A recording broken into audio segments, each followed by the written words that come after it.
Welcome back to Parks and Relaxation, day 10 of our cross-country RV road trip. We got up this morning at about 8 a.m., left the Redwood Forest, started hitting up some of the shops along the 101 highway. Our first stop of the day was Confusion Hill. Confusion Hill is actually famous because it's the inspiration for Disney's Gravity Falls. When you go there, it's kind of one of those roadside attractions where they say that it bends gravity and you can walk up the side of the house and the water runs backwards, all that type of stuff. Admission to get in is only like $6 a person and $4 for kids. There's a fun house and a train ride. The train ride was not running when we went, it was too early in the morning. When you pay for admission into the funhouse, it's actually like 10 different exhibits of defying gravity as you walk up the hill. This is a type of attraction where you're going to want to wear good shoes and have the ability to walk off balance. Anybody that's handicapped or in a wheelchair will not be able to do this. See the water running uphill? No. Though it was cheap, it ended up being one of our favorite stops.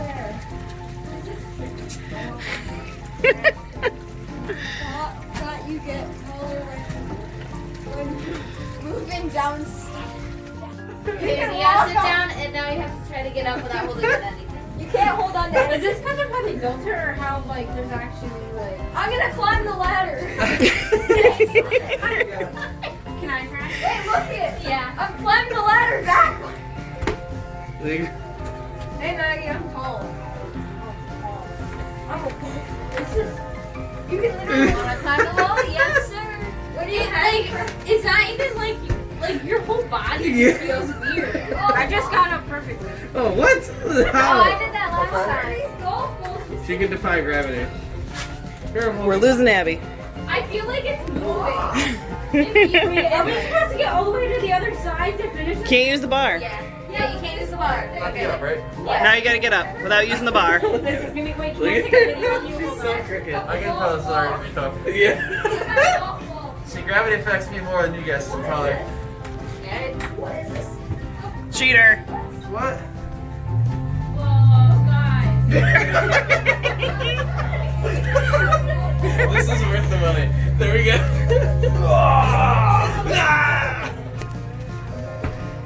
Hi, Maggie. Hi. Go on.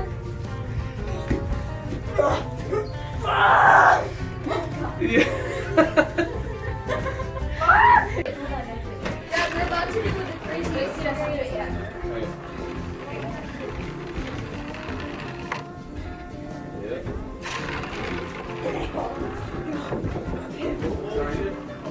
Sit down. And now, Mom, you can have your golf ball back. I'll just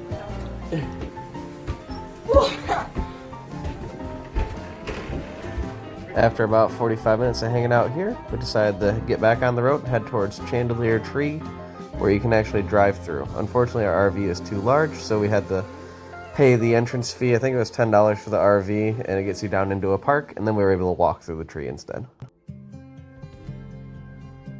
I did post an image if you want to pause it where it shows the different pricing for a size of your vehicle.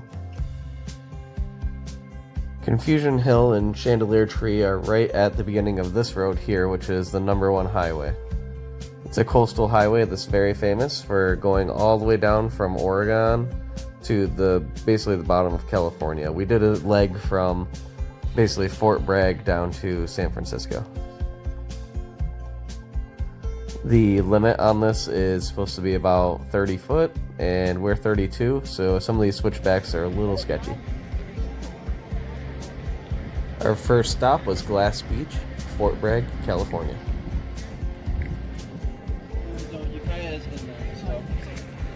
Parking is about a quarter mile from the actual beach, so keep that in mind, and an RV may be even farther. There are some people parking about a half mile away.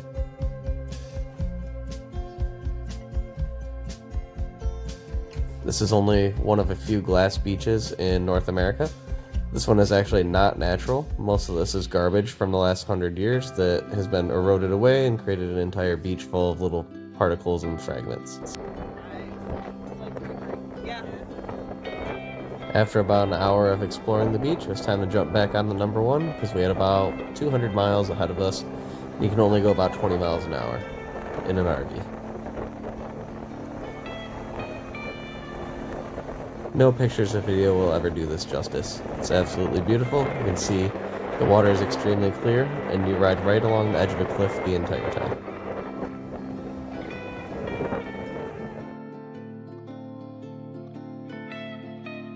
If you're scared of heights, this road might not be for you.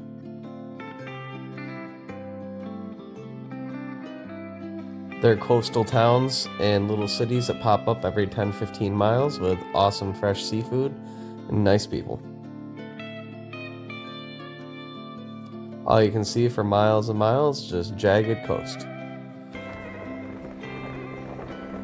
National Geographic rates this the number 2 most scenic highway in the entire world.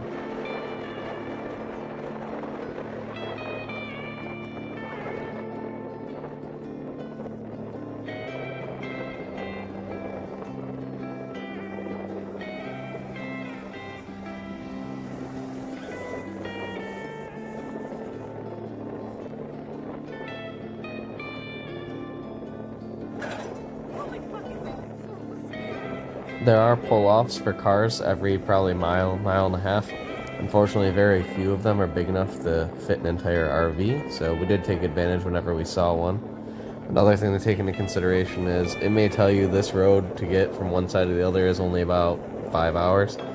It can take as long as 10 because there's construction, and these roads are so tight that you have to basically block off 10 miles at a time and follow a lead vehicle through.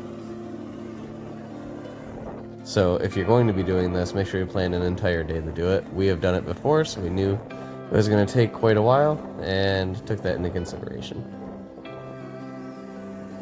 With being on the coast, there's all sorts of really awesome trees and wildlife and old growth all over the place.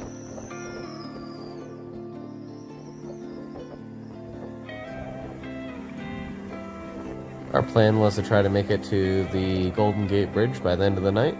We're slowly seeing the sun go down on us. This was mid-June, so we did actually have quite a bit of daylight. I think it get dark till about 9:30 this night.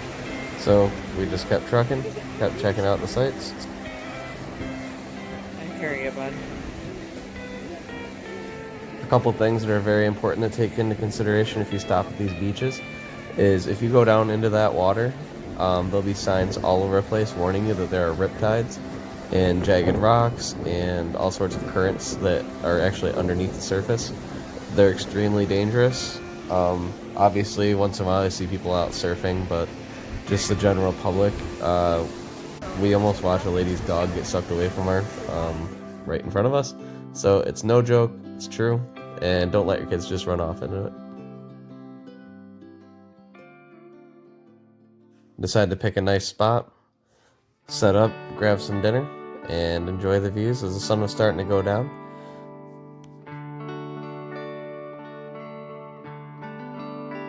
Once you jump off the number 1 down towards San Francisco, it's about a 45 to 50 mile drive to the Golden Gate Bridge. Of course, as we were starting to get to it, we were noticing that we're having problems with one of our tires was starting to get really bald, and I don't know if it was from us kind of pulling to one direction as the wind hit us all the way across the country or what, but we had to start to make a plan of what we're going to do about that, and it put us behind. We finally got to the Golden Gate Bridge around 10 o'clock, crossed it, headed back north a little bit, and found a rest area to sleep in. It was actually a travel center. I put the location in the beginning of this video where you can stay. It's about a 30-minute drive outside of the city. In case you missed it, it was actually a pilot travel center in Sacramento, California. Our next stop was going to be Kings Canyon and Sequoia National Park, heading a little bit north and east. Our plan was, first thing in the morning, find the first tire shop we could find, and try to ask them what's going on with the RV or why the tire was chewed up. It was completely bald on the inside. But that's an adventure for another day. I'm going to leave you with us kind of going over the bridge here, and thank you for watching. Please consider liking and subscribing, They actually have all sorts of information on how to camp for free across America.